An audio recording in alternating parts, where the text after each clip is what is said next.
simmetrik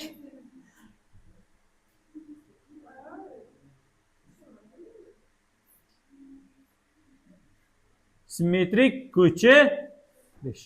Nimani simmetrik ko'chirish? Nuqtani bo'lishi mumkin. Chunki koordinata tekisliklarda nima bor? Birinchi nuqtani o'rgandik, to'g'rimi? Nuqtani simmetrik ko'chirish. Funksiyani simmetrik ko'chirish bor. Tushunarli bo'ldi? Ana endi qaranglar. Simmetrik ko'chirish o'zi nima degan? Ko'chirish bu joyini nima qilish? O'zgartirish. Ana endi simmetrik nima? Bitta narsa, hammalaringiz ayniqsa qizlar har kuni ertadan oynaga qarasalaringiz kerak-a? Hozir yigitlar ham kam yo'q. Oynaga qaraganmisizlar? Albatta, dalmani yonlaringizni olib yurasizlar kerak bo'lsa. Yoki telefonni kamerasi borda, misol uchun. Mana oynadagi akslaringiz faqat o'zlaringiz go'zalmisizlar, yo'qmi? Ana shu narsaga ahamiyat berish uchun qaraysizlar sizlar. Eslaringizdan chiqmasin, go'zallik o'tkinchi tushuncha. Bugun bor, ertaga yo'q. Ana endi qaranglar. Biron marta ahamiyat berganmisizlar?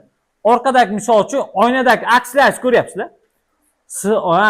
Xuddiki oradagi masofa nimada tuyuladi? Bir xil. Tushunarli bo'ldi? Ya'ni mana bu yerda oyna bor. Mana oynagacha bo'lgan masofa 10 metr bo'lsa, aksim oynaning ichida hosil bo'ladimi? Ya'ni orqa tarafda mana. Mana bu yerda nima hosil bo'ladi? Aksim. Narda men o'zim turibman, oradagi masofa 10 metr edi. Bu yerdagi masofa ham qancha bo'ladi? Bitta bir olam deb qarasak, ichkariga ketgan olam deb qarasak, xuddiki o'zimga qarab o'tiribman-da, tushunarli bo'ldi? Bu yoqda 10 metr bo'lsa, bu yoqda ham qancha bor? 10 metr. Ichkarida ham joy bor. Ya'ni bu yoqdagi masofalar nima bo'ladi? Bir xil. Ya'ni meni o'zimni simmetrik ko'chirish shunaqa narsaki, meni o'zimni oynadagi aksim o'rniga nima qilib borishim kerak? Olib borishim kerak. Nimalar o'zgaradi? O'zgarish katta bo'ladi bu yerda. Hech narsa o'zgarmaydi deganda, to'g'ri, tashqi ko'rinish, qiyofa o'zgarmaydi, lekin men hozir dalmamni qaysi tomonga qarab turibman? Eshik meni oldimda. Oynadagi aksimchi? U ham eshikka qarayotgan bo'ladi, faqat eshik qaysi tomonda? Orqaga qarab turgan bo'ladi. To'g'rimi? Mana qarashda o'zgarish bormi? Qarash bu yo'nalish anglatadimi? To'g'rimi? Demak, yo'nalish, ya'ni funksiya nima qilib ketadi ekan? O'zgarib ketadi. O'sha o'zgargan funksiyani nima qilishimiz kerak? Topishimiz kerak. Simmetrik ko'chirish deganda, ya'ni xuddiki oynada tasvirni nima qilish kerak? Yasash kerak. Ana endi men aytdim, mana bu jarayonda eng muhim qism oynani joylashtirish. Birinchisi. Ikkinchisi nima? Oradagi masofani bir xil saqlash. Bir xil saqlasak bo'ldi. Tushunarli bo'ldi? Nima qilish kerak ekan? Ana shu ikkita qonuniyatni unutmasak, har doim любой funksiyani simmetrik ko'chirsak bo'ladi. Tushunarli bo'ldi? Birinchisi, eng muhimi nima ekan? Oynani joylashtirish ekan. Qaranglar-da. Demak, simmetrik ko'chirish bu oynadagi tasvirni nima qilish? Oynadagi tasvir emas, endi tasvir deyiladi fizikada, aksni yasash. Aksni, ya'ni ko'rinishini nima qilish, aniqlash. Demak, avval koordinatalar sistemasiga oynani joylashtirishim kerak, to'g'rimi? X mana bu nima? Y. Sonlari keyin ko'raveramiz. Misol uchun ixtiyoriy nuqta tanlagi, qaranglar. Mana shu yerda bitta nuqta tanlagi, A nuqta. Yoki to'xtanglar. Bu yerda ham musbat.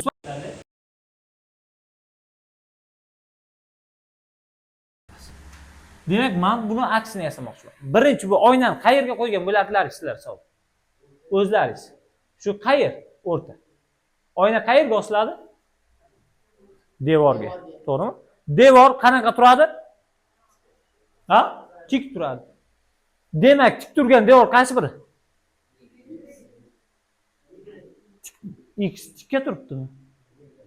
Ko'zmi, qo'siq o'rnimi? G'ilaymizlar yo sizlar? Yo tasvir teskari ko'rasizlarmi doskani? Ochkini beray? Qaysi biriga aytding hozir?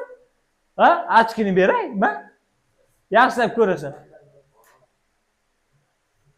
Yana kimdir kerakmi? Hey, mana bu X yotgan o'qning, hazil o'zini yo'lga, Y qanaqa o'q? Tik o'q. Ana endi mana shu o'qning o'ziga oyna qo'ysak. Ya'ni birinchisi, oyna qayerda joylashgan? O, Y. Ya'ni Y o'qiga mana shu bunaqa qo'yishlar, yo'qiga deb o'qishlar. Hozir aniqda o'qiga nisbatan simmetrik ko'chirish. Ana endi qaranglar, Y o'qiga nisbatan degani, Y o'qiga oynani qo'y, tasvirni top degan. Tushunarli bo'ldi. Mana shuni ham yozib qo'yasizlar, ana ma'lumot bo'ladi. Ma'nosini tushunish muhim-ku. Y ga oynachani qo'y. Oynachani qo'y. Va aksini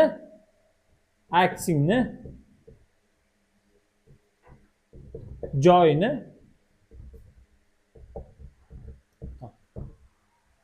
tushunarli bo'ldi. Oynachalar, ya'ni qo'llaringizni ko'tarib yurishlarki, men eng yaxshi ko'rgan mashg'ulotim o'sha oynachani sindirishda.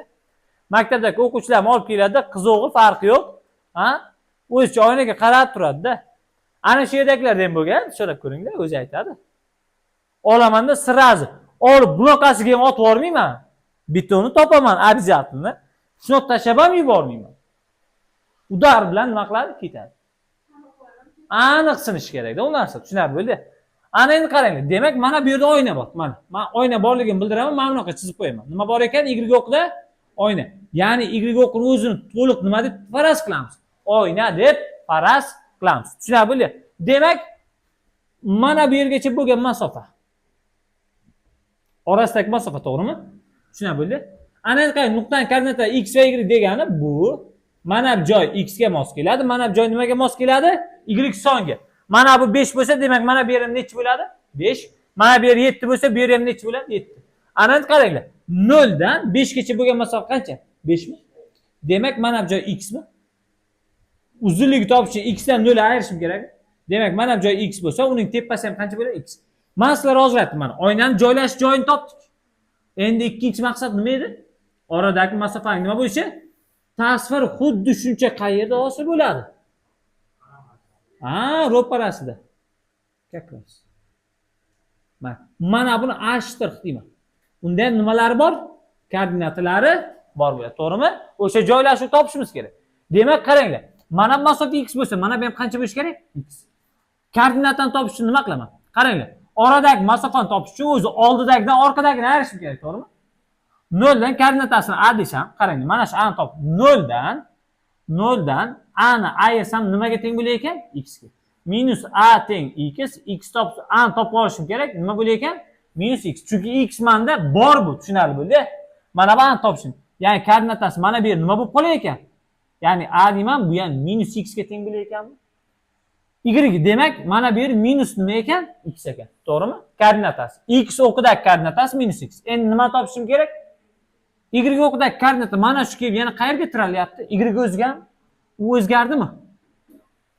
Ya'ni demak, faqat o'zgarish nima deb o'ylar ekan? Y o'qga nisbatan simmetrik ko'chirsam, uning nimasi o'zgardi? X o'zgardi. Y o'zgaradimi? Yo'q. Demak, OY ga nisbatan simmetrik ko'chirganimizda y qism o'zgaradi nimaga? Minus x ga. X o'rniga nima qo'yar ekanlik? X shunday olaman. Och qoldim-ku, yeyman. O'rniga keyin minus x ni nima qilaman? Qo'yaman. Tushunarli bo'ldi? Hamma tushundimi? Bemalol ovqatlansalaringiz bo'ladi, qorningiz to'yadi. Agar och qolib to'ymasalaringiz, bemalol ayting, ibrat so'z aldapti deb. Bu birinchisi bo'ldi. Ana endi qaranglar-da. Tak, misol uchun oyna ko'chma bo'ladigan bo'lsa, realni gap hammalaringiz hayotlaringizda bo'lgan. Nimadir qilayotgan payting shundoq agar oynani qo'yish kerak bo'lsa, pastga qo'ygansanda, u bu ishni qilayotgan, shuni oynaga qaragansanda. Qaraganmisizlar yo'qmi? Pastdan. Ha? Ko'rganmisizlar o'zlaringiz shunaqa vaziyatda yoki qaysi bir binoning ichiga qarasangiz, pastdagilari, misol uchun shunga shishaga o'xshagan kafelardan iborat, shundoq qaraganlaringiz o'zlaringiz aksingizni nima qilgan? Ko'rsatgan. Demak, endi ikkinchi gal oyna qayerda bo'ladi? Savol. Ya'ni ikkinchi sana endi. O x ga nisbatan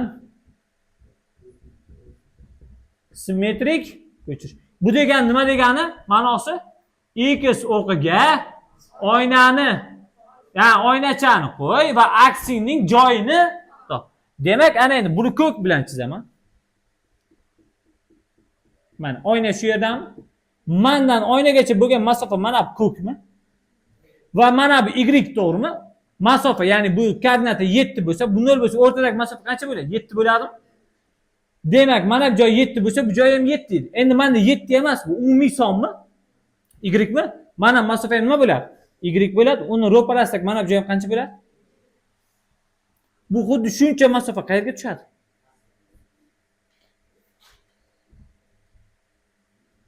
ikki shtrix qo'yamiz. Ya'ni bular bir-biridan nima qiladi degani? Farq qiladi degan.